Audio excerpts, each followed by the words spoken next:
Hello बच्चों, let's read the question. The question says in the rectangular lamina shown in the figure AB is equal to BC by 2. The moment of inertia of the lamina is a minimum along the axis passing through. तो यहाँ हमें जो अलग अलग axis given है वो given है AB, BC, EG and FH.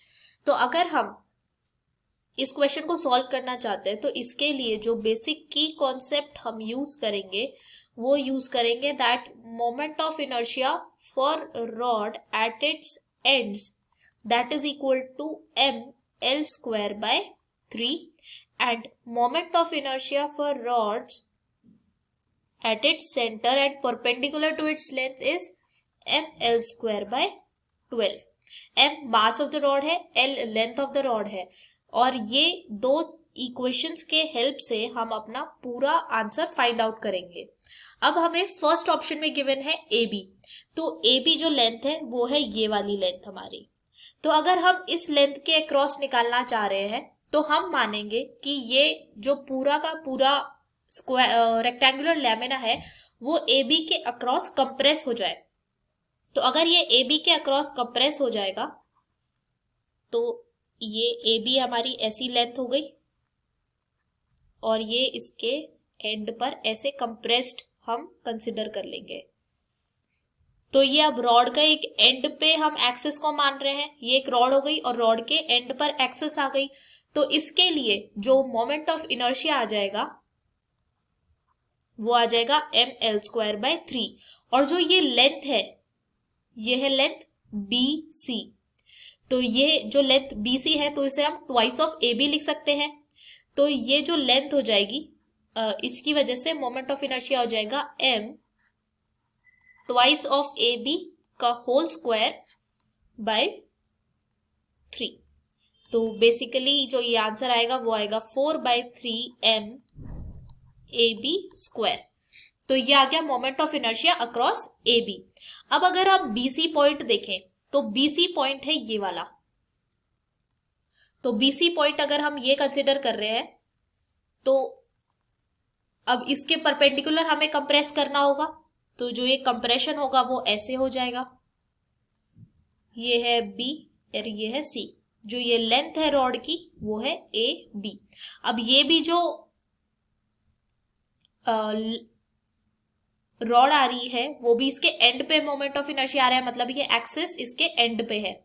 तो इधर हम मोमेंट ऑफ इनर्शिया लिख सकते हैं across BC that will be equal to m l square by 3 और यहाँ लेंथ है m AB का होल स्क्वायर बाय 3.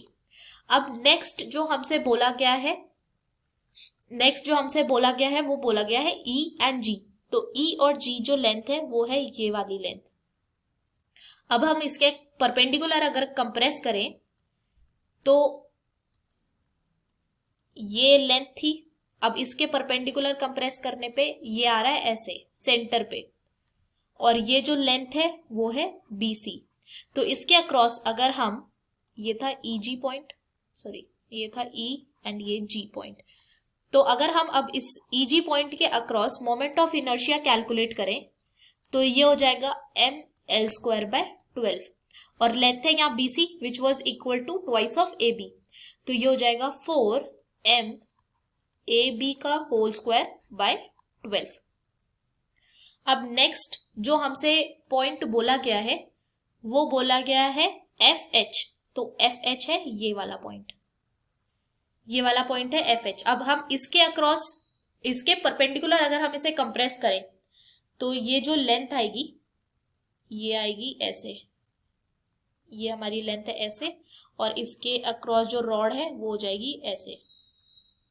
तो ये एक्सिस है FH. तो moment of inertia across FH is equal to m l square by 12 क्योंकि ये सेंटर से पास हो रहा है ये एक्सिस. तो ये लेंथ अगर हम देखें तो ये लेंथ थी AB. तो ये हो जाएगा m AB का होल स्क्वायर बाय 12. तो जो हमारे जो आंसर्स आए हैं उसमें फर्स्ट ऑप्शन में आया है हमारा. हम इन सबको यहीं पर लिख लेते हैं ताकि हम आराम से उन्हें कंपेयर कर सके. तो AB के अक्रॉस आया हमारा 4/3 MAB स्क्वायर. AB के अक्रॉस 4/3 MAB स्क्वायर। नेक्स्ट जो है BC, तो BC के अक्रॉस हमारा आया AB स्क्वायर बाय 3, तो इसके अक्रॉस आया MAB स्क्वायर बाय 3। EG, अब नेक्स्ट हमें EG गिवन है, तो EG के अक्रॉस हम देखें तो EG के अक्रॉस आया है 4/12 MAB स्क्वायर। अगर हम इसे कैंसिल आउट भी करते हैं तो ये आ जाएगा 4 3 12, तो ये भी हो जाएगा MAB स्क्वायर बाय 3। तो इसे हम लिख सकते हैं यहाँ डायरेक्टली MAB स्क्वायर बाय 3। और लास्ट में हमें गिवन है FH, तो मोमेंट ऑफ इनर्शिया FH के अक्रॉस आया MAB स्क्वायर बाय 12, तो FH के अक्रॉस है MAB स्क्वायर बाय 12। तो यहाँ AB के अक्रॉस 4/3 MAB स्क्वायर। अब अगर हम इन सबको कंपेयर करें तो MAB स्क्वायर बाय 12 ये तो सबसे छोटा अमाउंट हो जाएगा, क्योंकि यहाँ डिनोमिनेटर में 12 है। तो FH, इसी ऑप्शन से हमें डायरेक्टली ये पता चल जाता है कि जो FH जो एक्सिस है इसके अक्रॉस अगर हम मोमेंट ऑफ इनर्शिया निकालें तो वो मिनिमम आएगा। तो जो हमारा करेक्ट ऑप्शन है वो है ऑप्शन 4। अब अगर हम इसका एक डिसेंडिंग ऑर्डर भी लिख दें तो डिसेंडिंग ऑर्डर में मैक्सिमम तो आ जाएगा AB का, तो moment of inertia across AB will be maximum, moment of inertia across BC will be equal to moment of inertia across EG, और जो मिनिमम आ जाएगा वो आ जाएगा moment of inertia across FH। तो moment of inertia across FH ये हमारा फाइनल आंसर है, जो कि ऑप्शन 4 में गिवन है। I hope you understood this well. Thank you so much, all the best.